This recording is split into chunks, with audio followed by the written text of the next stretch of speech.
Good morning, everyone, and thank you for joining us, especially those of you who are out there virtually. We appreciate that you're making the effort and joining us by the Ethernet, so thank you very much. Today we're going to talk about data. We hear a lot of things about data. Hopefully, as you walk away from today's session, you'll have a couple of ideas of what's going on. But before we do that, one thing we want to do is speak about the Core Champion program. And while there isn't an SRT attached to this particular program yet, there very well may be in the future, so pay attention if you like this one. You might come back and get a test for it as you go forward. But the Core Champion program is a set of curricula that are designed for court managers and court professionals by the National Association of Court Managers. And there are 13 competencies or topics that are included under 3 modules. Those modules are vision, principle, and practice. You can see from the slides how the breakdown works. But as you go through this process, what you will see is you can develop the skills or enhance the skills that you already possess in order to be a more effective court professional. So we encourage people to participate in this process and join with us as we go on this journey. Zanel and I are in a little bit of a competition. We used to work together. We still remain great friends. At least I believe we're great friends. Zanel might have a different opinion. We'll let her keep that to herself and not blow us up before the presentation's over. But we are competing to see who can get to the Core Champion component first. Given the fact that I'm competing with Zanel, I know I have to get my act together because she's a gunner. That's the best way I can put it. She's hardcore. But there are 5 certificates that you can get as you go through the Core Champion program and work your way to it. So you can make your baby steps, and as you can see from the slide, as you go through various competencies and pass the SRT test, you can move forward and gain certificates to enhance your credentials as you become a court professional.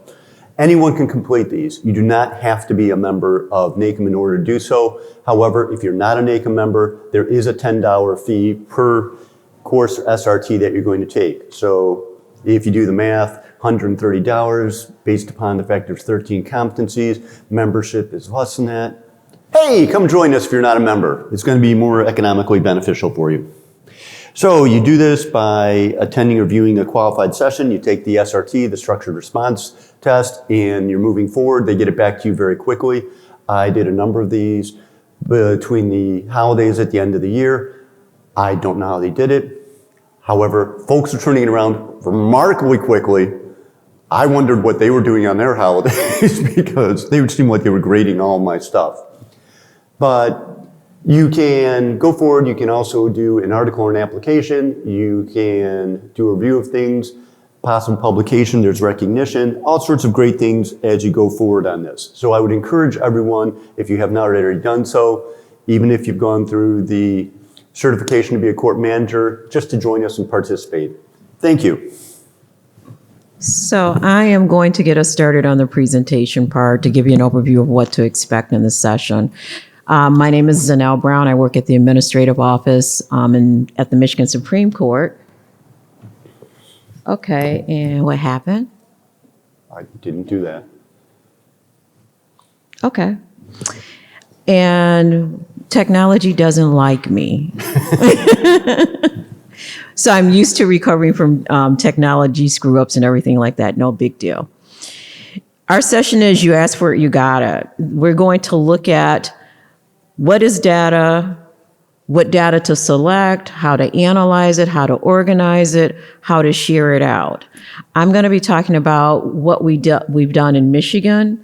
Rich is going to look and also give you a case study for a place called Titan. And we're going to look from court professional through that lens to determine what data do we want to use, how best can we use this data with the goal of us increasing public trust and confidence. We're going to ask that you actually talk to each other, you talk to us, and if you're online, that you send questions through so we can have a rich conversation. We're going to share some information that we got from other sessions, and hopefully you'll go away at least with 1 or 2 new nuggets that you can try in your court. So let me see. Okay. So I'm going to show you just one of the tools that we use in Michigan. It's our Michigan Public Satisfaction Survey. And I just want to give you an overview of it. We're going to look at it more later in the presentation. So we published this on a dashboard. We asked that all courts participate and they survey their court users for at least 5 consecutive days, so they have a week worth of data to present to us. And we're asking that you give the survey to those who walk through your courthouse as well as to those who appear online. It's not a general survey, so those who haven't come to the court that week, we're not asking that you survey them. So we do realize that when we have this court survey administered, there may be things like candy being given out to entice people, that judges are given a warning, like we're doing surveys this week, be on your best behavior, that staff have that warning. So we realize all of that is there, but we still get a number of answers. We have like target a number of answers for each court that we anticipate because we've been doing it so long. We know generally what a good sampling from your court would be like. And we ask that you submit those responses to us, and then we're able to actually compile them. And why isn't this slide showing? I have my dashboard up here, but it's not showing there. Not for sure why. Let me try it again.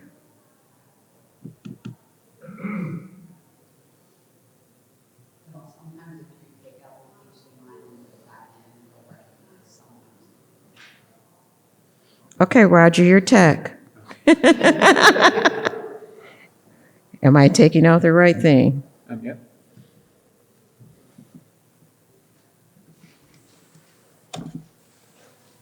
Okay, I'll put it back in.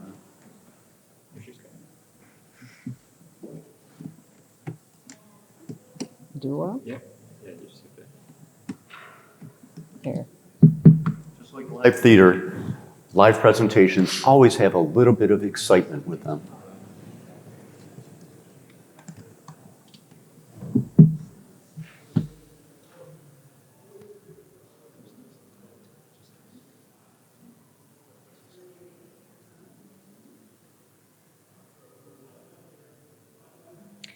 Okay, so it's not showing. In the slideshow and then start it again. There we go.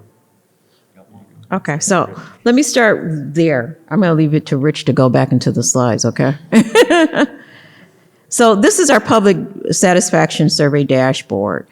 And on the dashboard, as you can see, it has the 2023 Trial Court Public Satisfaction Survey. We have a number of things that you can look at, and it's open to where the public can see this too. So it's not just something that courts are using internally.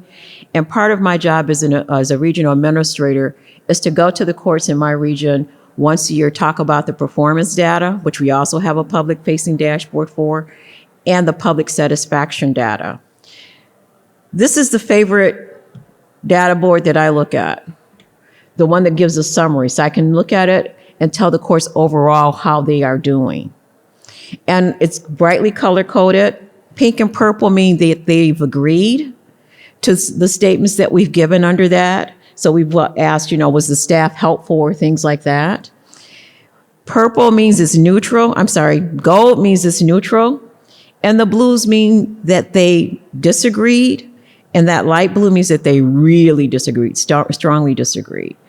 So as I'm talking to courts about their performance measures, I'm also talking to them about what the public said, what their experience was in the court, their experience with the staff, their experience with the court system. And we recognize on that one, there may be some limited experience because people are not just going around the state trying to visit our various courts. We asked them what was their experience with the judge or the magistrate. We asked about the overall experience, and we asked what happens on the case. We'll get more into this a little later in the scenario, but I just wanted you to know what it looks like from here.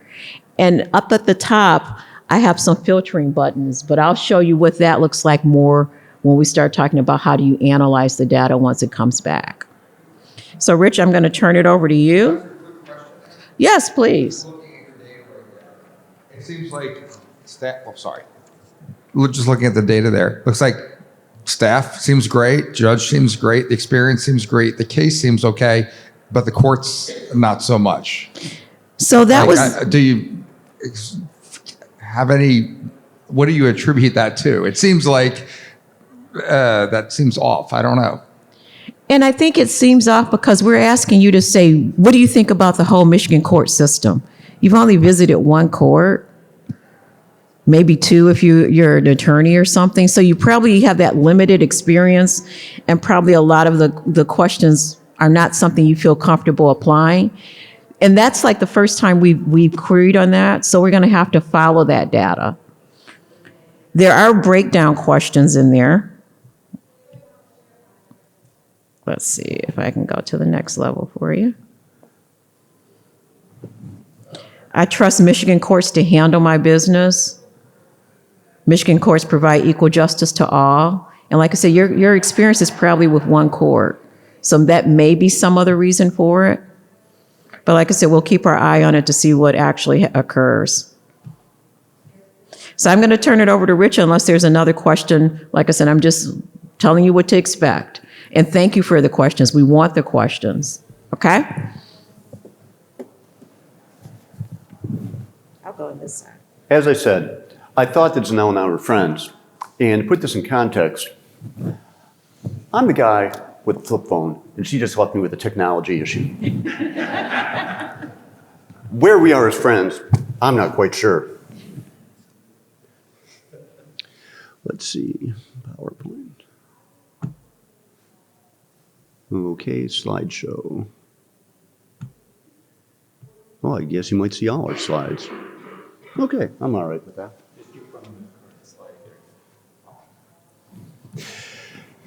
He can't say I didn't help him, right?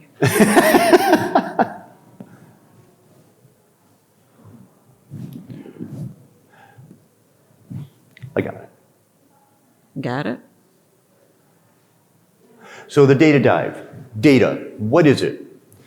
Before we even begin, let's just have a conversation. What is it that our group thinks the data is? Remember, we're broadcasting this, so wait for the microphone to get to you before you shout out, because otherwise those people viewing us virtually probably won't hear us. And those people who do this later, if they add it to the videos to be viewed, will have no idea what's going on in the background. It's like, gosh, it's like watching a Peanuts cartoon. Wah, wah, wah, wah. So data. Who has any thoughts about what constitutes data? You know, I was scolded the other day that I need to wait for answers, so I'm going to be patient. I'll say that if data is a group of information or general information that we gather. Okay, good. And I think we had another one here. I would say anything that's measurable. Okay. Okay. So we're on board with this kind of approach. So Merriam-Webster Dictionary looks at data and says it's information, especially information organized for analysis or used as a basis for decision. Factual information, such as measurement statistics, information in digital form that can be transmitted or processed. So you look at that, and the term data is bandied about a lot. People who are trying to move things forward say, I've got data for this. And you look at that, you ask the question, well, what is the data that you have? Is it really data, or is it just similar to, I may be unique in this, but I have a junk drawer in my house where all sorts of various things end up. What's in there is kind of Fibber McGee's closet, but there's a lot of stuff in there. So put a couple numbers up here. As we look at this, do we think that this constitutes data on both of the columns that we have out there? Just shout it out, because do you think that the 42 represents data? Yes, no? Right. So we look at this, and as you can see from the slide, 42 represents a number. In and of itself, we're really not sure what it represents.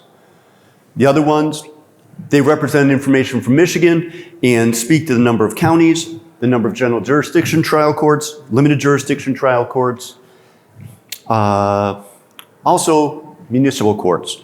So you look at that and say, okay, and these potentially offer the beginning of data sets. They could be information that we could organize that could lead us to what becomes data. But then again, 42 could represent Jackie Robinson. Certainly, that could become a data point. Because, if nothing else, he ranks tied for 9th overall for the number of times an individual has stolen home.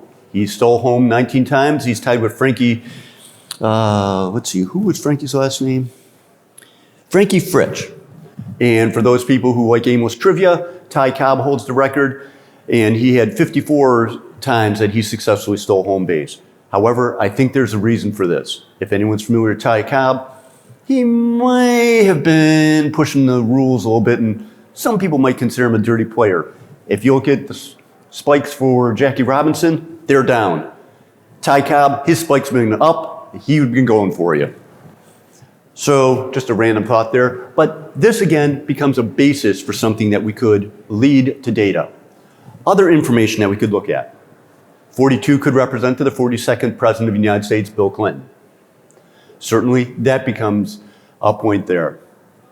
But neither that number, the 42 as Bill Clinton, as Jackie Robinson, those numbers for the court, represent a data set that you can really do a whole lot that's meaningful with. Then again, 42 could represent the Hitchhiker's Guide to the Galaxy because it does answer the great question of life, the universe, and everything. And for those people who know and who have been nerdy enough to read the book, I do have my towel. So we look at this, but I think that the point that Scientific American made as they spoke about the Hitchhiker's Guide is really critical as we have this conversation. 42, as the answer to life, the universe, and everything, isn't terribly helpful. And indeed, there were 4 more books in this series, which was billed as a trilogy, that go on to explore this.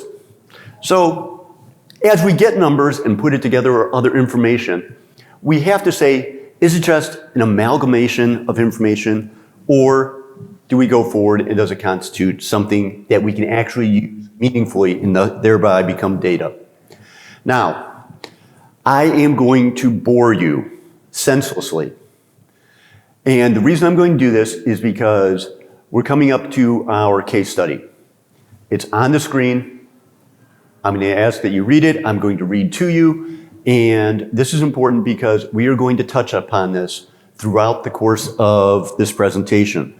Indeed, after we go through this and I finish reading through this, I'm going to come to some questions.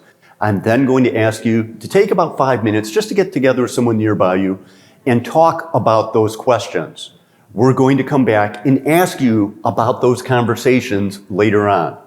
So while I'm sure the melodious sounds of my voice are lulling you all off to a delightful slumber, if you can just pay attention or read or do something, because this is going to come into play. So I'm going to try to do this without dramatic reading. I make no promises because apparently my son who's in theater is not the only one who goes in that bent. So the background, the Titan County court system crisis. Titan County has recently faced a significant decline in public trust regarding its court system. Residents have expressed their frustration through various channels. They have highlighted multiple concerns. Complaints have surfaced regarding the excessive time taken to resolve cases, the perceived rudeness of court staff, inadequate building conditions that hinder accessibility, and the lack of language interpreters for limited English proficient individuals. Change page. Specific complaints. Delayed case resolution. Many citizens report that their cases take months, if not years, to resolve, from landlord-tenant issues, traffic tickets, to more significant cases. Everything takes forever to move through this court. This has created frustration and a sense of injustice. Staff rudeness. Members of the public have commented that court staff often exhibit unprofessional behavior. Many court users have expressed that they feel unwelcome and disrespected when they use the court.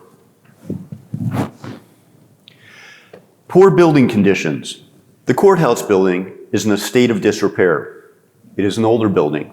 It is not ADA compliant, and it has accessibility issues. A recent incident involved an individual using a wheelchair who had to wait for someone to open doors to just access the courthouse building. And then the person had an accident because bathroom facilities were unavailable for this individual to use. Lack of language support. Limited English proficient individuals have struggled to navigate the court system. An absence of language interpreters leads to frequent misunderstandings for court users, both within and without the court. Litigants and witnesses struggle to convey their point because of the lack of the interpreters, leading for inadequate representation and oftentimes mistaken testimony. The current situation. The media has taken a keen interest in the issues surrounding the Titan County Court and have stationed reporters inside and outside the courthouse. The court system is under pressure to address these concerns and restore public trust and confidence within the institution. And the objectives. We are tasked with developing a plan to address the issues raised by the community and the media. Solutions must identify performance measures that can improve public trust and confidence in the Titan County court system.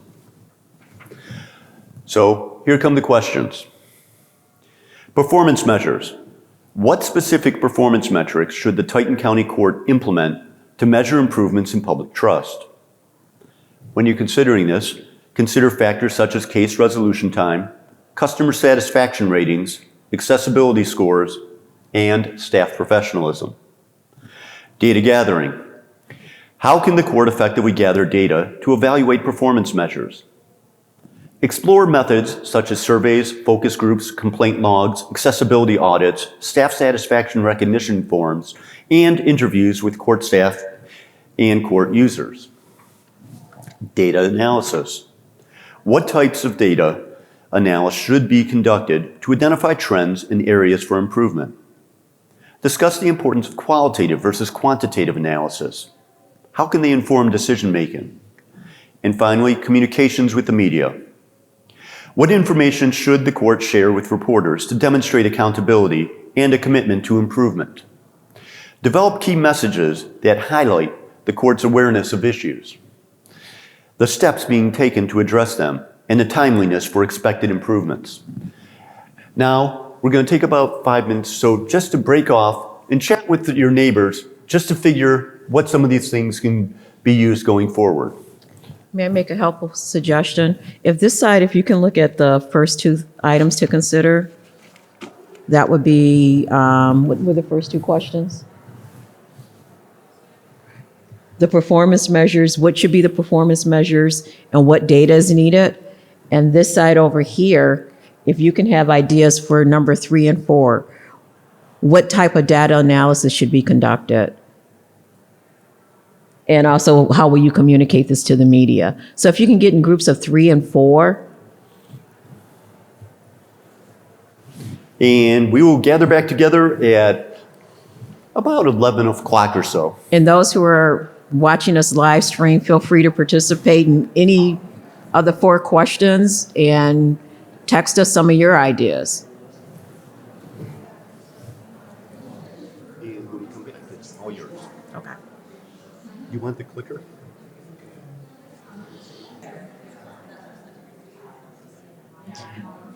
Okay, can I have your attention?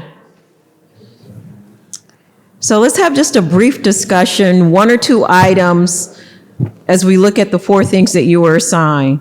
The first one was to talk about performance measures. Is someone on this side willing to share what your conversation on performance measures were?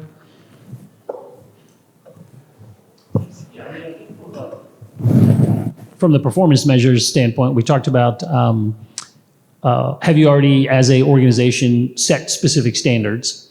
Do you already collect data to those standards? And then are you meeting the expectation to those standards? So if you don't have those standards in place, that's probably the first place you have to determine how long should a certain case take to get from initiation to resolution? And even if that's an arbitrary number that you pulled out of the hat, fine, you got to start somewhere. We're talking about Michigan. We're not talking about, some court system that doesn't exist. So I imagine you have some standards, you probably already have some dashboards, you probably already have that. So then you got to go and look and see, well, what is causing that, right? Is that a judge shortage? Is that a staffing shortage? Is it COVID? Did you have a data breach and you had to switch to paper? And so you're seeing some recent trending that's causing that, right? And then, in the grand scheme of things, how are you then responding back to the media to at least say, well, here's what's causing some of this, and here's some of the efforts we're taking to address it? Okay, so the first thing Titan needs to determine, what is it that you want to measure? What should be measured? What do you think the public is really going to be concerned with, right? Absolutely. Awesome. What about number 2? How about should they go about gathering this data? Say they determine they want to measure people's satisfactions at the window. How should they go about gathering the data? That's still on this side of the room. I think I'm going to look at that back group just by default. Is there a volunteer there?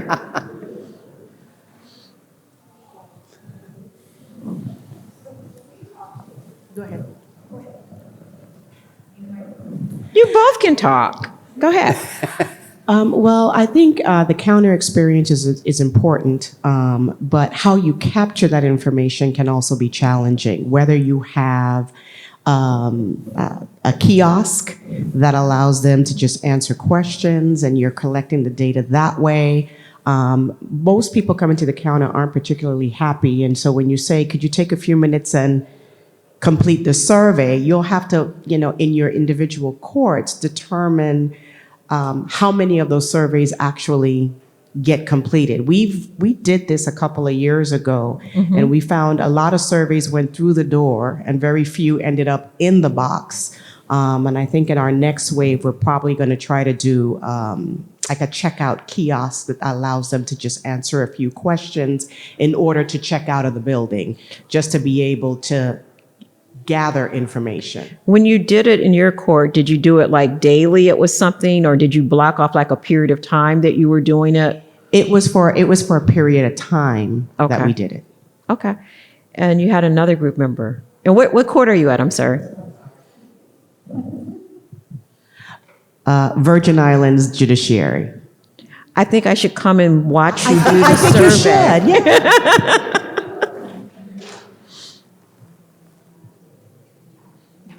No extra comments? Okay. I appreciate that because sometimes you just have to force it down their throat to do that. And what we found is really simplifying it is to do a Survey Monkey, so we can text them a link to their phone to do the survey, or a QR code that they can just scan and do right from their phone instead of having to fill out a paper or go to a kiosk or have a tablet. They can So do it on their own. convenience. Convenience, right. Awesome. What court are you at? Chandler Municipal in Arizona. Okay, I'll come there too in February. Okay, questions 3 and 4 over here.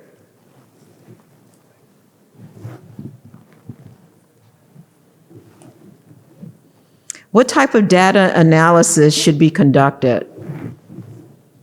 Well, this depends on what question you're trying to answer. So we were focusing a lot on ADA issues Okay. and accessibility issues. So there can be some qualitative data that you can try to access or to get. I was thinking, as we've been sitting here, that one way you can get qualitative data for ADA things is to ask for a third-party audit to come in and audit your building to show what needs to be changed. So you have a list of those things that need to be changed. And then also being able to communicate with the media to show what changes have been made. So if you have a small budget, perhaps you set aside, these are the issues that have the most impact on the community, and we're going to try to continue to make changes to move us forward in the right direction. One way you can also find out if you're, what you need to address first is, we were saying, well, if you can find out how many people speak a certain language, for instance. So if you are facing issues with trying to improve access fairness for people who are not native English speakers, then find out how many speakers from which other languages are present in your courthouse, and sort of try to help those languages first. If you need interpreters on site, you want to make sure that maybe you can get the resources for on-site interpreters for those top 2 languages first, and then maybe you can use Language Line for the rest of them. But just those are some of the ways we talked about collecting data. Okay, and I know you said it was 20 degrees in your jurisdiction. I'm not visiting. One of the things that we did when we looked at ADA, number one, we wanted to make sure that everybody was trained in ADA. And that's not on our public satisfaction survey in Michigan. We wanted to make sure that all the courts did training. So they had to report to the administrative office. Our staff, those who come in contact with customers, court users, have been trained on ADA. Our chief judge knows what the ADA is. And then they had to submit an ADA plan. What did that look like? And after that, you had to keep account of everyone who asked for an accommodation. And there was a form that they could fill out, or if they couldn't fill it out, somebody had to fill it out, so there'd be a tracking mechanism. Whether or not the accommodation was granted in part, or if there was an alternate accommodation, or if it were totally denied, and some information there too. So you had all that data when you went back to look to see if there was an improvement, or if you wanted to use something to educate the public, this is what you needed to do. And you're absolutely right too, Roger, when you basically say you're going to have to prioritize. There's a lot going on in Titan County, and I'm sure there's a lot going on in your local courts as well. And we can't do everything at once, but use data to inform what's most pressing or what you have more resources to attack right away. Who can tell me about some of the communication? What would you do regarding that?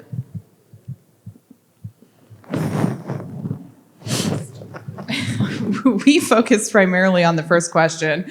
That's so we fine. didn't quite get to media, but I think it says it kind of in the answer there. The developing key messages to highlight the court's awareness of the issue, implementing a plan. So once you have the data, you know, you need to have a plan for collecting the data. You need to have a plan for you know, what you're planning to use the data for. You need to be able to answer that question. I think there is a tendency, you know, trend to collect data that we don't use. And so you have to have a plan for how you're going to use that data, and then relay that to the media, and then actually implement that plan. And, you know, have goals in place, have a yearly goal, you know, 5 years down the road, whatever that looks like, and then be able to communicate that to the media, as well as actually implementation. And so take that implementation, show how you're reaching those goals over time. Awesome. Salt Lake City. So we've talked about with Titan County how we're going to select, and we're going to use quantitative measures. Some of it means that we got numbers to show what's going on.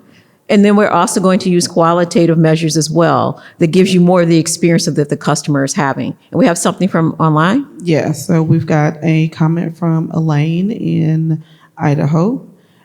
She says, we also need more ADA training. It's very important. I hope there's a training on ADA at one of the future NACM conferences, since it's based on federal law. Awesome. Okay. And they have snow there, so you probably won't go see her. No. So we talked about the selection. We're looking at qualitative and quantitative and qualitative information. We're also going to talk about how do you organize this data. We're going to get back to Michigan when we talk about analyzing it. And then we have also talked about initially of how Titan can share some of the information. If you're looking for additional resources when you're thinking about access and accountability, court performance, there is information out there at NACM. So please, you know, take a look at that as well. For the quantitative data, that's when you're adding numbers. It tabulates, you're using statistics. You can use caseload evaluations, your case age rate report, recidivism rates, your budget trends, your jury utilization rates, verdict reports, and put that all together. And then again, that transparency and sharing it with your funding unit, sharing it with those who are decision makers or impact with the court operation is very important. With the qualitative side, we're looking at the satisfactions. If you can do like a juror survey, a juror experience survey, when jurors leave, in addition to giving that wonderful $15 check. You ask, can you tell us what did you like about jury experience? What did you not like about it? It can range from the parking to the restrooms. There's no place to buy food inside of the courthouse. And then you can use that to inform you as well. When you're selecting the measures, you want to make sure that you have an established performance measurement. As you said, if that doesn't exist, look to see what's going on in your court and what is meaningful for your court operations. Case age rate is probably one of the most common ones used. From the time you receive a case, how long does it take for you to complete a case? And that also addresses the courts and the public's concern about how long does it take to get things done around here? What's a reasonable expectation? So we talked about Titan. One of the things I do want to point out is that you want to make sure that the information that you gather, you do it in a way that is accurate information. Oftentimes we get information and it shows a partial picture. We may have some numbers, but like you say, are those your COVID numbers or your regular operation numbers? So make sure you provide that context with that. Titan needs to make sure that they're getting information collected and making known what their performance is, what their goals will be, and then reporting that back to the public as well. Okay, I'm going to turn it over to you for organizing the data. Thank you, Janelle. So organizing data. We already had the comment from one of our participants that we take in all of this information. You have buckets and buckets of information that sits in those buckets, rarely touched, analyzed, or anything happens to it. And one of the challenges that comes with that information is you look at how much you've received and you just throw up your hands. There's so much here, what am I going to do with this? The first step is to organize it. Remember, as a child, my mother would come into my room. My brother and I would be very content in our squalor, and she would point out that squalor is not a nice way to live. So we would have to organize our squalor and put our clothes away or what have you. So it's the same thing with the data. You have to do something with this. And first, the best way to approach this is start organizing it, taking it and putting it into the appropriate buckets. What are you trying to do with this? So let's say that you have 15 ADA requests among your 750 jury responses. Well, are you just going to leave those ADA requests with the jury responses and say, okay, this is part of that universe? Or are you going to segregate it out, leave it among the jury responses, and put it into an ADA bucket? How are you going to approach this type of thing so you can actually do something with it? Because if you just have this big pile, trying to find that needle within the haystack is not an effective way to manage your court, as all of you know. So you look at these things, and we tossed out a couple of really basic ideas. But among the experts we have here in the room, what other ways can you think of that you would use to organize your data? And our tech expert is right on top of this. Well, I'm not a text expert, but I am a manager over data analysis. And the very first thing you have to do in order to know what you're organizing is to ask the questions. You need to, managers and supervisors need to have the questions written down that they need to answer. And this is one of the most frustrating thing to data analysts and the people who are collecting the data is they don't know why they're collecting the data. And we have those questions, and oftentimes they come to us from the judges. The judges come to us and ask us questions, and we're trying to answer that question. And or the media is coming to us and asking for questions. We get public records requests. Our partner agencies are asking us for records because they get some grant and then think that we're going to do their work for them. That's a real popular one. But when we get these, we have to know what the question is, and then we have to look and see if we have that data or not. And if we do have that data, then yes, put it into an appropriate storage place where it can be accessed, to answer those questions in the future. Sometimes what I hear from our records department is they have to second guess, or they have to come up with a list of possible questions that might be asked by the administrators. And I think some of that could be resolved, but we have to take the time to write down those questions. And we're so busy and trying to put out fires, and we're so busy dealing with all of the requests that are coming in. Sometimes we don't take that extra step to tell those people who are collecting the data what questions we need to answer. And I think that if we keep relaying those questions at management meetings, at supervisor meetings, and say, okay, these are the current issues of the day, that I've been trying to deal. We have these public records requests. We have these requests from our judicial councils or committees. And, what do we have out there to get this? And then that really helps those people who are managing the data put things into the appropriate buckets and start to look for solutions or ways we can start to collect that data if we don't have it. Thank you, Roger. You said something about trying to guess what the other questions are.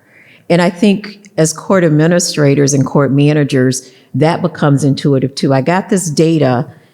A is asking for this data for this purpose, but if I look at this data, does it serve another purpose as well? So you may end up using it for more than one thing, or building up on the primary reason and using it for a secondary reason as well. But definitely the people who are putting the information together need to know, why the heck am I counting this?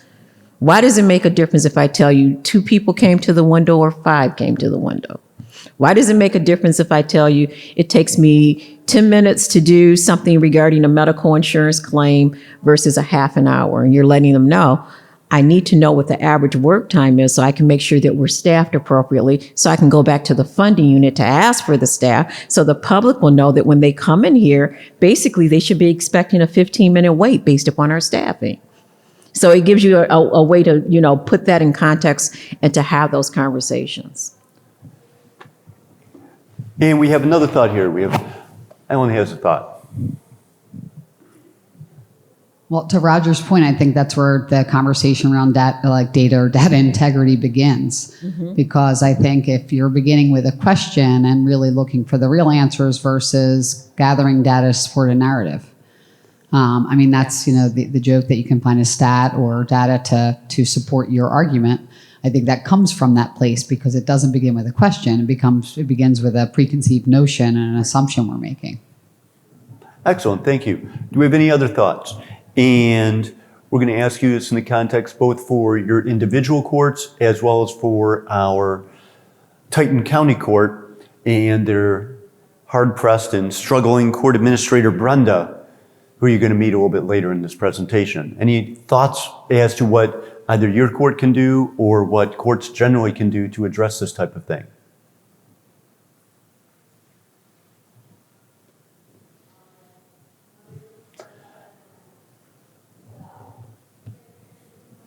Let's check my chat.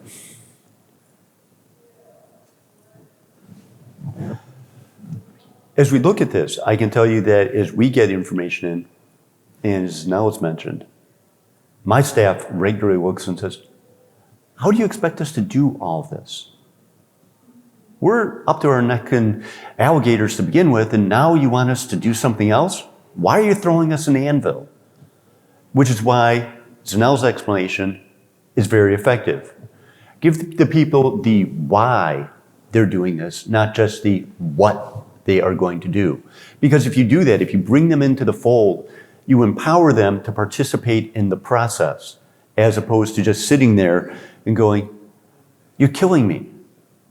Because we have these public satisfaction surveys, and Zanelle mentioned it, we have them annually in Michigan.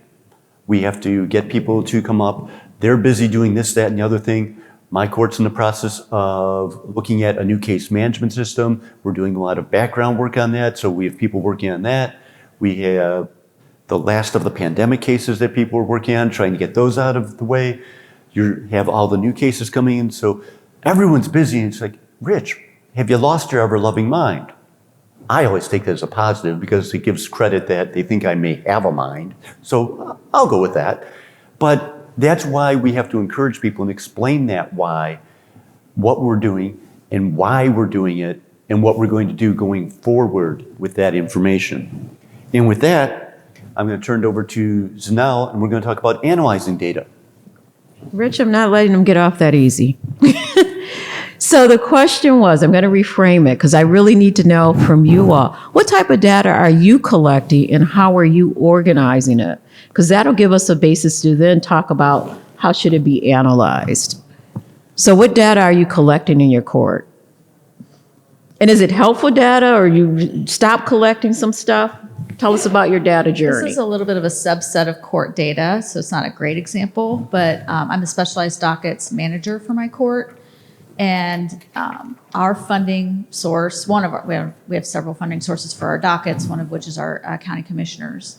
And they have asked us for a little bit more in-depth data around our programs to further justify funding us. So instead of just giving the standard recidivism, how many graduates, how many people flow through the dockets, we are doing a recovery capital project over the course of 2 years where we're analyzing, we're using a validated assessment tool and we're tracking the data. So we're interviewing the folks at the beginning of their program, midway, and at the end to show that we're making progress not only on their treatment goals, but also their employment, their housing, their health, all the social determinants of health. So that's the project, but it's taken some selling to my staff who are clinicians who value all of those things, but they are just frustrated that I'm having them do this extra 3 conversations over 2 years. But we have spreadsheets we have created a spreadsheet to make it as easy as possible for them to just plug in the numbers from the tool, and then we can analyze it down the line. So I know it's What not happens court if they data, don't but it's the do same it? idea. Are they aware? Well, we're about to have our first case reviews, and now they know that I really meant it. So it's showing up in some of their performance stuff. Because really, your program's at risk if it's not reported. Your Right, funding, that's my right. thing. That's the thing. I'm telling them your funding for your job kind of depends on us, further elaborating the value that we're bringing to our community for you to continue to fund our programs. So they're getting it. It's a resistance to change thing more than a value set, but it is an additional thing I'm asking them to do. It's data, so they don't quite love it or understand it. And it's going to take us a year for them to see the value. That's the downside of it. Right now, it's just numbers, and we're waiting for time to pass. So. And we know as court managers and leaders that specialty dockets, specialty court programs cost more than regular dockets, regular programs. We also know that they usually have a longer duration than just a traditional probation. So the more information you got, the better you can convince people, hey, you may want to try the specialty court. You may be in it a year, but look at what the results could be. So yeah. What about someone else's journey with data?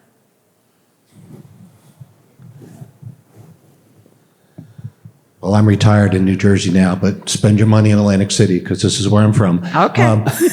But we've had a really good practice in New Jersey, Unified State, even before we did customer satisfaction surveys and asking if the judges are giving you the voice, the common things we're talking about, respect, voice, and all those things. But we've had a really good practice of, when a judge is new, that there isn't a confidential evaluation through video. And before we used to have to videotape them because we didn't have Court Smart or those types of things.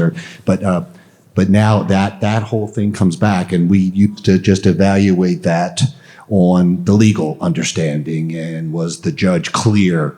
But now one of the evaluation tools that people are looking at is through a perspective, because you hear back through the satisfaction. Did the judge give me? Did the judge listen? Did they at least let me get my point out? And that's one of the evaluation tools that we now do consistently on all the new judges. And then Who's the evaluator in those? There's a team panel? at our central office that look at it, but then some of that feedback comes back. And a chief judge or an assignment judge, which is what we call our chief judge, will sit down one-on-one with that new judge confidentially and give them that feedback. So again, I'm very proud that we've done that for years, but now we're flipping it, not just on legal, but now is the judge The clear? procedural. Are they going slowly enough? Are they truly giving the litigant's voice? That's an awesome training tool, it sounds like. Any other comments? So when you're looking at that data, when you're getting that film and you're looking at it and you're analyzing it, and then you're preparing to give that feedback, number one, you want to make sure you're screening for bias. Is the data, somebody said it before, did you give me a question that you were looking for an answer for, and I went to find the data to answer that question the way you wanted it answered? Or am I giving you what the data basically says? So screen it for bias. Also, when you're thinking about data, keep it flexible. Oftentimes, we want to have spreadsheets, dashboards, data lakes, but we don't have the money for it. So it's really about what's the most efficient way to capture that data. Keep it meaningful.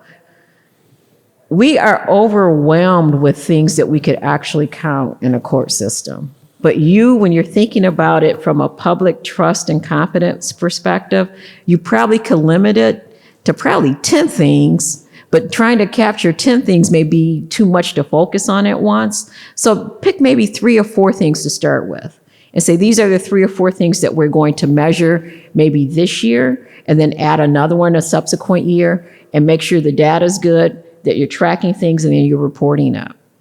And keep it consistent. Once you start measuring something one way, people are expecting for it to be measured that way. You sort of confuse or you put people off when you start looking at it in a different way.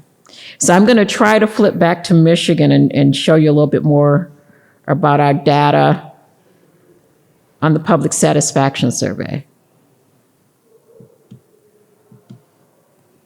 Okay, and what did I not do this time?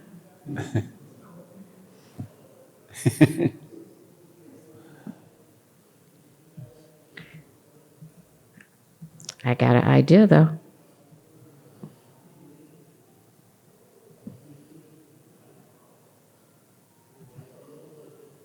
Nope, this is before that one.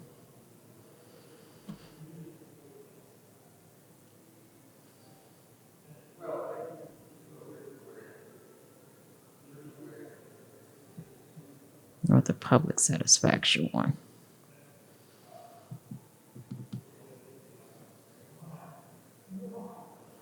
It's showing on my screen here, but it's not showing on your screen. Did you click on the public satisfaction survey? I did. Yeah, so the slide deck is taking precedence. You have to minimize the slide deck. Okay. I did that. So you letting the guy with the flip phone come up? Wow. Haters gotta hate. I minimized it. Last time I had it in the slideshow. You want me to end it? Okay. Got it? And I appreciate your patience. Okay. So we're going to go back into the summary of experience. This is looking at all the courts, all the general data put in. However, I just want to see what's going on in, say, one particular county. I'm going to choose, let's go with Allegan. I've never looked at this data before. But as you can see, when you're talking about the staff, again, very high ratings there, a lot of pink, a lot of purple, very little goldenrod, very little blue. That whole thing with that Michigan courts, as the gentleman pointed out before, again, that's a little skewed with the pink and purple, and we're going to have to see how that actually changes throughout the years to determine what's going on there. Judges, magistrate, pink and purple, experience, pink and purple, case experience is pink and purple. Let's see if that changes if I look at someone's role inside the court.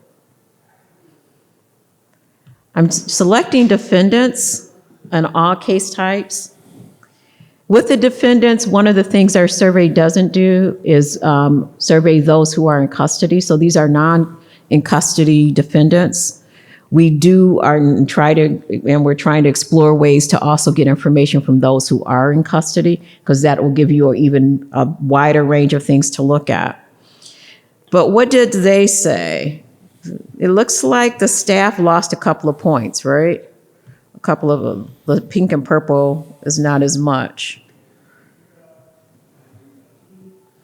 So these are all the questions that are behind that larger staff category.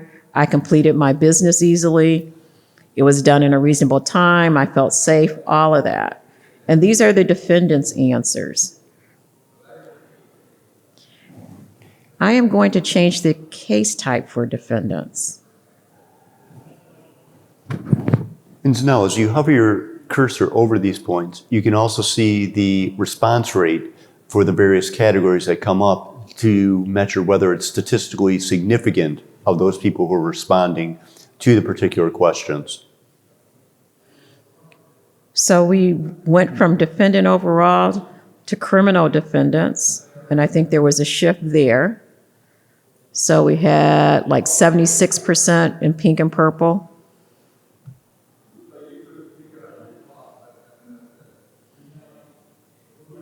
When we looked at overall cases, it was 72. So the criminal defendants were basically saying it was easier to complete their business. Like I said, they're not in custody.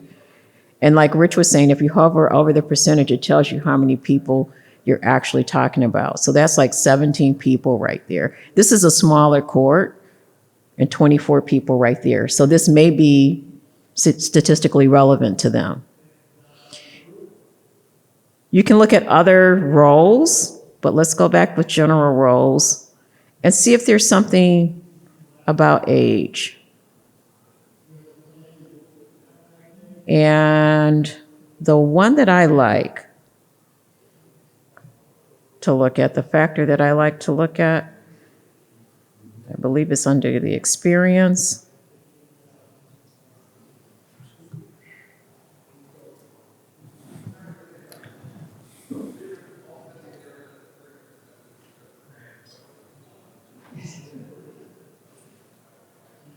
This one, they clearly explain any decisions to me.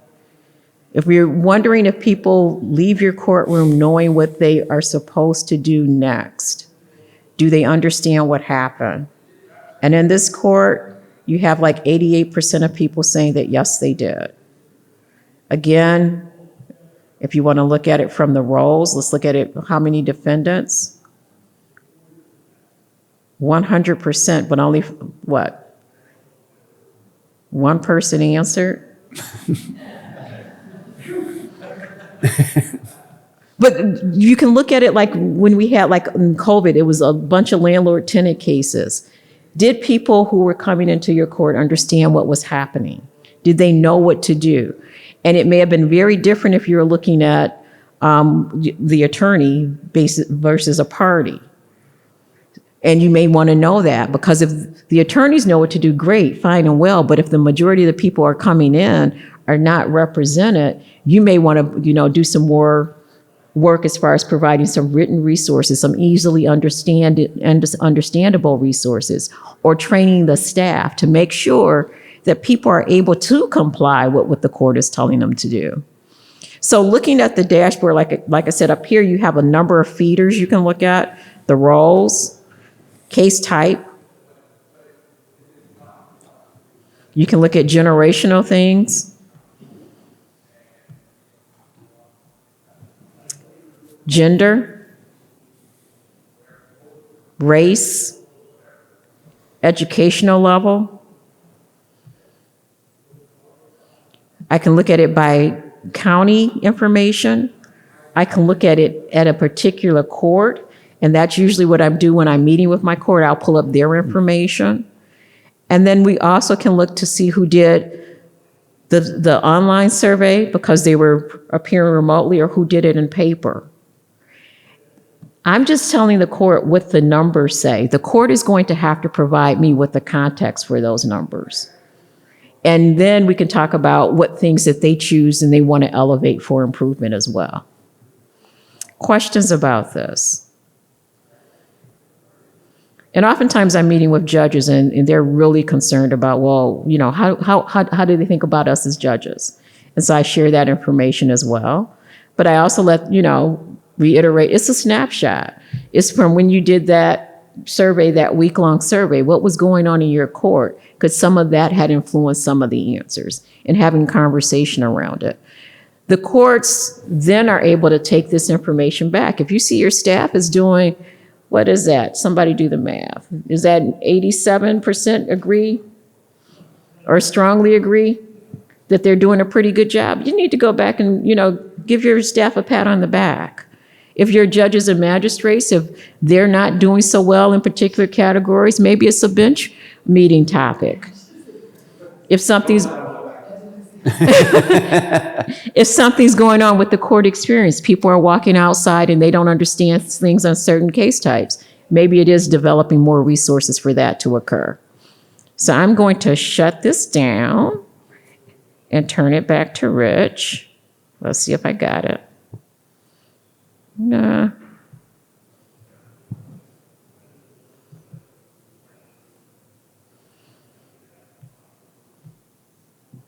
And Rich, I'm not for sure what slide we were on.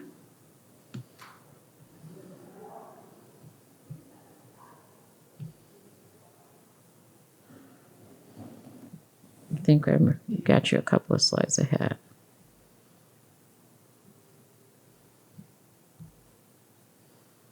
And I'm going to turn it over to Rich to talk about sharing this data.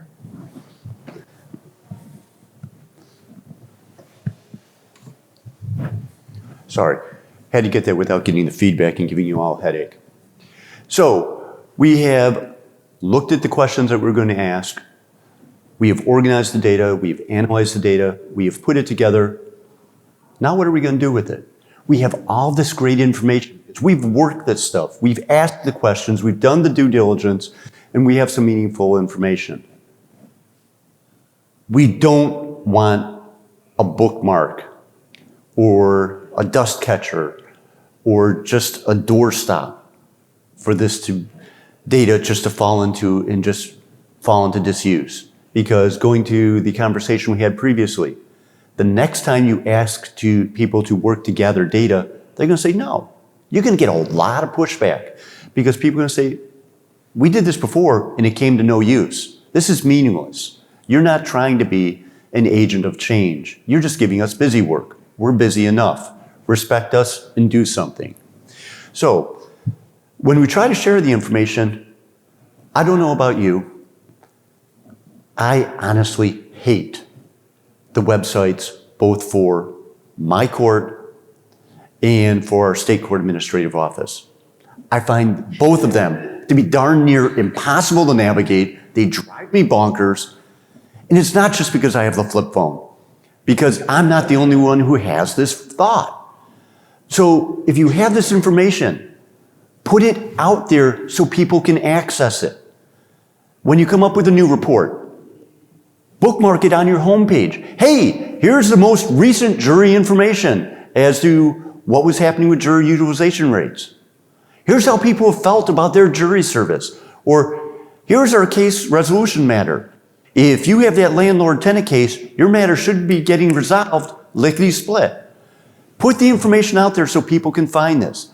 Don't have them go through some Indiana Jones type adventure to try to find that data. It's of no use to anyone at that point. When you do your annual report, incorporate this information into that annual report and then get it out to your stakeholders. Shoot them an electronic copy. Your funding unit, get them paper copies. Maybe they'll look at it, maybe they won't, but when you put that cover letter on it and you deliver it, we will sometimes go down at a commission meeting and hand deliver it to each commissioner before the meeting begins. Just so, hey, we really appreciate you. We know that we ask a lot of you, but here's a copy of what we've done. If your chief judge can go to your funding unit or to other people and do a state of a court presentation, get the information out there, and you get to control how you're getting that information out to your universe. Because this helps you as you go forward to make sure that you have the information and people can get it. You don't want your court and the successes that you have to be the best kept secret in the universe. Because the media, like in Titan County, they're going to find when you stumble. Don't worry, that'll get out there. But if you're having successes, it's just going to quietly go around. No one's going to notice. But you goof up, bang. And then if you haven't developed your media relationships, you're not even going to have a comment on it to give it some context. So that's really important. And you build public trust and confidence as you do this and you share this information. That is so critical. That's the theme for this entire conference here at the mid-year. Public trust and confidence. You want to develop that because it goes to why we exist. Think about the money that's in your wallet, because I'm sure some of us still have money in our wallet. And there's that old slogan on it, says, "In God we trust." Why? Because otherwise I'm just giving you a funky piece of paper that's an quaint little rectangle, and I'm asking you to give me something in exchange. Well, if you trust that that is worth $5, $10, $15, well, not $15, $20, we can have an exchange at that point. But if you're just going, "Gee, Rich, that's a piece of paper. I'm really not terribly impressed. No, I'm not going to give you your lunch for that." You want to build that public trust and confidence among all of your stakeholders, all of your staff. So make sure you get that information out there and share it with people once you've gone through all the work to gather it. Share your warts as well. It shows integrity when you do this. And it also shows, it allows people to see if you are taking steps to go forward and make changes. So put it in understandable formats. Do not write like I do in long-winded sentences, in long-winded memos, because no one wants to read that. If you're using all your 50-cent words, you're going to lose your audience. Make it so people can access it. Update the information. When your last information report out there dates back to 1980, people aren't going to give it a whole lot of credit. But if you have something from 2024 and you say 2025 results coming, people are going to look at it. So we're going to skip through some of this, and there's Brenda again. By the way, going to scroll back. There's Brenda. Zanell is not going to visit Brenda. But look at the Michigan Public Satisfaction Survey and our interactive caseload data dashboard, just as examples of what you can do with data and where we can go from that. But now, do we have any questions besides wondering why I like cold things?